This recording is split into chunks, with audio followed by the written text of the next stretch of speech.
po sa mga fire sign, Aries, Leo, and Sagittarius. So, ayan guys, meron lang po akong announcement, okay? So, babalik na tayo guys sa elemental. So, ang gagawin na lang natin guys, single sign na lang po ang ating weekly reading at ang ating monthly reading, okay? So, ayan, sa mga fire sign, tignan po natin gabay, kapalaran mo. Aries, Leo, Sagittarius. Fire sign, Aries, Leo, Sagittarius. Gabay, kapalaran po. Okay, sa mga fire sign, meron tayong joy and delight. Open your heart to joy. So, nakikita ko dito, sa mga fire sign, mukhang napakababaw ng kaligayahan nyo ngayon. Siguro, nagiging masaya ang mga fire sign ngayon sa mga maliliit na bagay. Hindi na kayo guys gano'n nape-pressure. So, nakakatuwa guys kasi na-appreciate nyo guys maliit man or malaking bagay ngayong araw. Okay? And sa pinapakita sa akin dito guys, parang open kayo. Mas nagiging malawak kayo. Ganon. Nagiging open kayo sa ibang tao, mas nagiging malawak at nagkakaroon kayo ng expansion sa inyong pamumuhay. Yung iba naman dito guys, fire sign, ayan, medyo magigilty ka lang. Kung may anak ka, siguro parang napipil ng mga fire sign dito, parang hindi na kayo guys gano'n nakakapag-banding, masyado ka na busy. So, marirealize mo siya ngayon, kaya parang bibigyan mo ng time itong anak mo. Kung ikaw ay masyadong na-busy, okay? So, tignan pa natin, fire sign, Aries, Leo, Sagittarius. Okay, so meron tayo guys, traveling lightly, simplify your life. So, may nakikita ko na maaring may biyahe, pero etong biyahe na to, hindi naman siya guys kalayuan. Baka, ano ba to, gagala pa kayo ngayon? Meron ka nga asikasuhin, or baka gusto nyo lang guys na lumabas ng bahay, or maglakad-lakad. So, maganda rin yan guys, no, na maglakad-lakad, lalo na ngayon na full moon. Pwede pa rin naman guys, kasi, para ma-cleanse mo yung energy mo, okay? Or iba sa inyo guys, may mga gusto mag-exercise, ayan, mag-jogging. Pero iba sa inyo guys, no, kung nag-exercise ka, parang hindi kayo masyadong consistent. Parang hindi nyo fire sign matuloy, no? Parang hindi natutuloy, na udlot-udlot. Siguro kasi masyado kayo guys nagiging busy. Okay? Titingnan pa natin guys. So, sa pinapakita sa akin dito guys ay groundings. Go deep, explore your roots. Iba sa inyo guys, sa pinapakita sa akin, parang kontento kayo, no? Okay, sobrang kontento kayo sa pamumuhay. Sapat, parang okay na kayo guys sa sapat. Hindi na kayo guys naghahangad pa ng malaking bagay. Okay, so tingnan pa natin. Fire sign. Meron tayong pag-in. Go slow, take time. So, sa mga nagbabiyahe, lalo na guys na tag-ulan ngayon, maaring nagpaplano ka magbiyahe ngayon. Siguro, sabi ko nga sa inyo guys, sa mga magbabiyahe, baka yan nga, abutan kayo guys ng ulan or makulimlim na panahon. Baka magda-doubt kayong umalis. Kaya siguro guys, meron dito parang traveling lightly. Parang nagda-doubt. Ganun yung nafe-feel ko. Pero, ine-enjoy naman ng mga fire sign, pwedeng nakakahanap ka pa rin ng ibang way para mag-explore. Okay? Pwedeng sa social media. Pero medyo toxic na rin guys sa social media. So, saan ba ikaw mas nag-explore ngayon? Okay? May mga bagong talent ang mga fire sign na parang ine-enhance nyo sa inyong sarili fire sign. Okay? So, tingnan pa natin.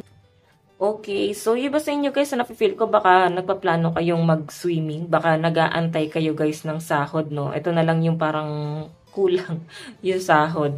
Okay, maring may delay kung meron kang inaantay na kaperahan. Okay, pero napakaganda ng energy na nasasagap po sa inyo ngayon kasi napakagaan fire sign, okay? So, tignan pa natin. Fire sign.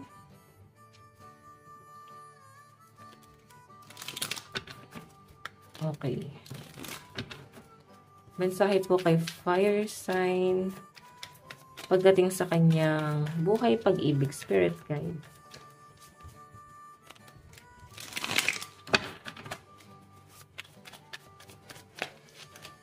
So guys, meron tayong unlearn. Ayan, may mga taong nagpapakatanga pa rin guys. May mga hindi na talaga guys natuto, no? So, siguro guys, ano ba to? Nagiging marupok ka ba? Pero nag-iisip-isip kayo, guys.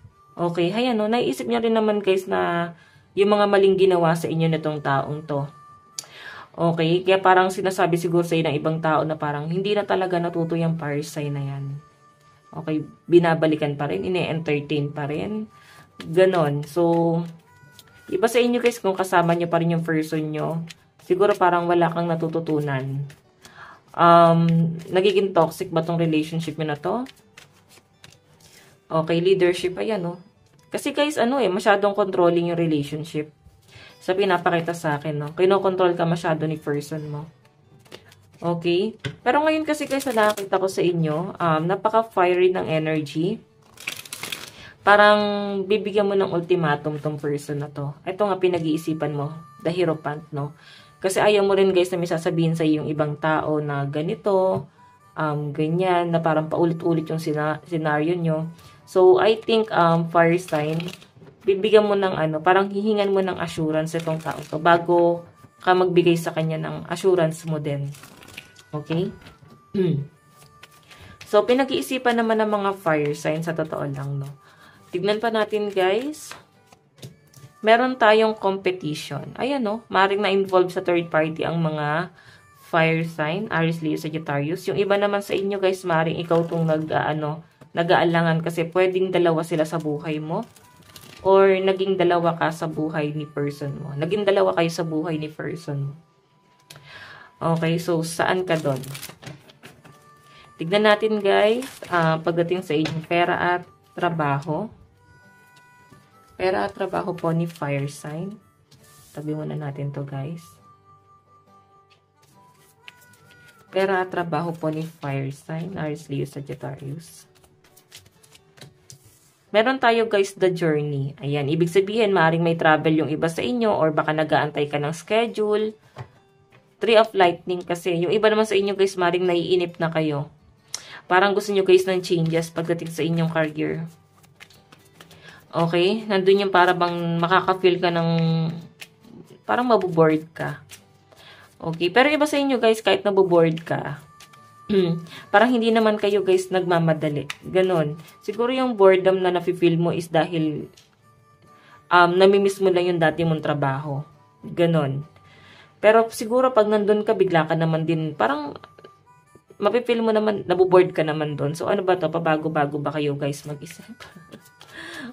Okay, so tignan natin guys pagdating sa inyong trabaho at kaperahan. Ayan, collaboration. So, nakakatuwa guys kasi may mga taong tumutulong sa inyo, lalo sa inyong pinansyal.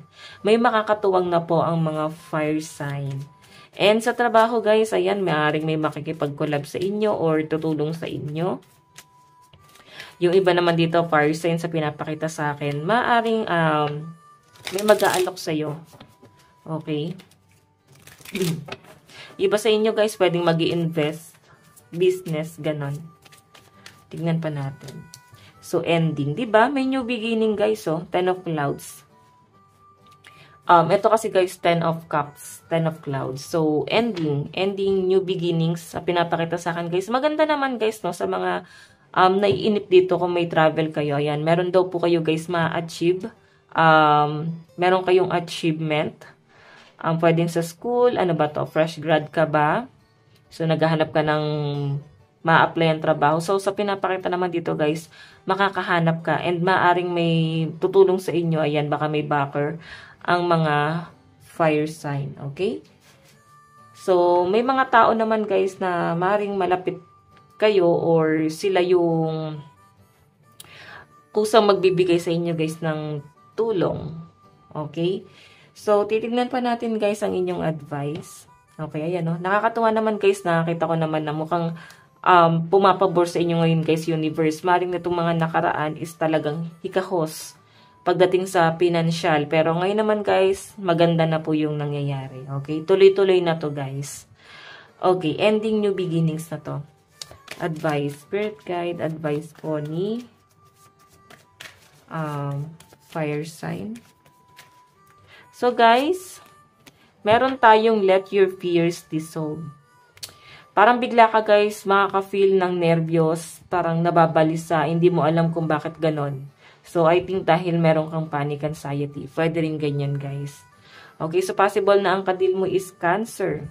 So, sinasabi rito guys, huwag na kayo ma-pressure. Kailangan mong harapin yan. Ayan. Para ma-overcome mo siya. Kasi kung tatalikuran mo, parang ano lang siya guys eh. Hahabulin at hahabulin ka nito. Okay, parang paulit-ulit na senaryo hanggang sa harapin mo na lang tong bagay na to. Ayun, think it through. So, kung may mga decision kang gagawin, fire sign, mga plano sa buhay, pag-isipan daw mo ng mabuti, okay? So, nakalimutan ko pala sabihin, ang laki number mo, 5, 55, ayan, 553310. Okay, 553310. So, fire sign, na to lang po ang inyong reading. Maraming salamat po. Bye-bye!